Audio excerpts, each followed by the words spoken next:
Hello বন্ধুরা, কেমন আছেন আপনারা? আশা করি আপনারা ভালোই আছেন। তো আজকে আবারও একটা ভিডিও নিয়ে আসি আপনাদের সামনে। ভিডিওটা হলো জিও ইয়ার ফাইবার রাউটার নিয়ে। তো আপনি যদি জিও ইয়ার ফাইবার রাউটার নিয়ে থাকেন, তো সেক্ষেত্রে কোম্পানি থেকে কিন্তু একটা পাসওয়ার্ড দিয়েই থাকে।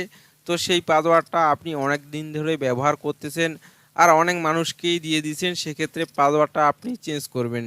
তো কিভাবে চেঞ্জ করবেন আমি এই ভিডিওর মাধ্যমে আপনাদেরকে দেখিয়ে দিব। তো আপনারা ভিডিওটা সম্পূর্ণ দেখবেন, স্কিপ না করে স্টেপ বাই স্টেপ।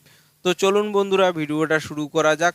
তো বন্ধুরা, ভিডিওটা শুরু করার আগে আপনাদের কাছে ছোট্ট একটা রিকোয়েস্ট করছি আমি।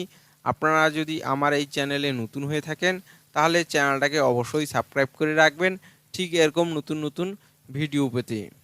তো বন্ধুরা, আপনি যদি আপনার জিও ইয়ার ফাইবার রাউটারের পাসওয়ার্ড চেঞ্জ করতে চাচ্ছেন, সেক্ষেত্রে আপনি আপনার ফোনে জিও অ্যাপ্লিকেশনটা ওপেন করে নেবেন। আপনি জিও ইয়ার ফাইবার নেওয়ার সময় যে নাম্বারটা অ্যাক্টিভেশন করছেন, সেই নাম্বার থেকে কিন্তু আপনার জিও যে অ্যাপ্লিকেশন সেটা ওপেন করে নিয়ে অ্যাক্টিভেশন করে নেবেন। এরপর আপনি জিও অ্যাপ্লিকেশনটা ওপেন করে নেবেন। তো আমি আপনাদের সামনেই জিও অ্যাপ্লিকেশনটা ওপেন করে নিচ্ছি। তো এই যে দেখুন, জিও অ্যাপ্লিকেশনটা আমার ফোনে। তো আমি ওপেন করে নিচ্ছি, আপনারাও ওপেন করে নেবেন।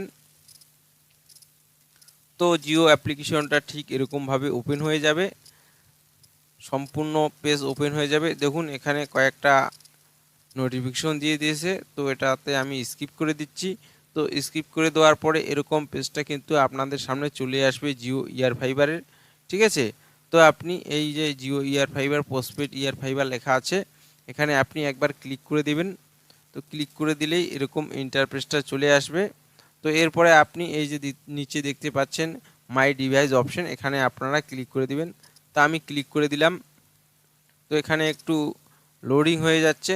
তো দেখুন এখানে কিন্তু আপনার সম্পূর্ণ ডিটেলস চলে আসতেছে। তো দেখুন এখানে ইয়ার ফাইবার নাম চলে আসছে, ওয়াইফাই নেম। দেখুন এখানে এডিট নেম, এডিট পাসওয়ার্ড। তো আপনি যদি নাম চেঞ্জ করতে চান, তো কিভাবে নাম চেঞ্জ করবেন আমি অলরেডি আর একটা ভিডিও বানাইছি। ঠিক আছে, তো এবারে আপনাদেরকে আমি পাসওয়ার্ড কিভাবে আপনারা চেঞ্জ করবেন সেই পদ্ধতি আমি দেখিয়ে দিব আপনাদেরকে। তো পাসওয়ার্ড চেঞ্জ করার জন্য আপনি এই যে এডিট পাসওয়ার্ডের এখানে ক্লিক করে দিবেন। তো এখানে ক্লিক করার পরে এখানে কিন্তু নিউ পাসওয়ার্ড আপনাদের কাছে চাচ্ছে। ঠিক আছে, তো এইখানে যেরকমভাবে পাসওয়ার্ডটা আপনি দিবেন, ঠিক সেই রকম পাসওয়ার্ড এখানেই দিয়ে দিবেন আপনারা। দেওয়ার পরে নিচে যে দেখতে পাচ্ছেন সাবমিট বাটন আছে, সেই সাবমিট বাটনে ক্লিক করলে কিন্তু আপনার পাসওয়ার্ড, যে নতুন পাসওয়ার্ড ক্রিয়েট হয়ে যাবে। তো বন্ধুরা, আশা করি আপনারা ভিডিওটা দেখে বুঝতে পারছেন। ভিডিওটা যদি আপনাদের ভালো লাগে তাহলে অবশ্যই একটা লাইক করে দিবেন। তো আজকের মতো এখানেই শেষ, দেখা হচ্ছে পরবর্তী অন্য কোনো ভিডিওতে।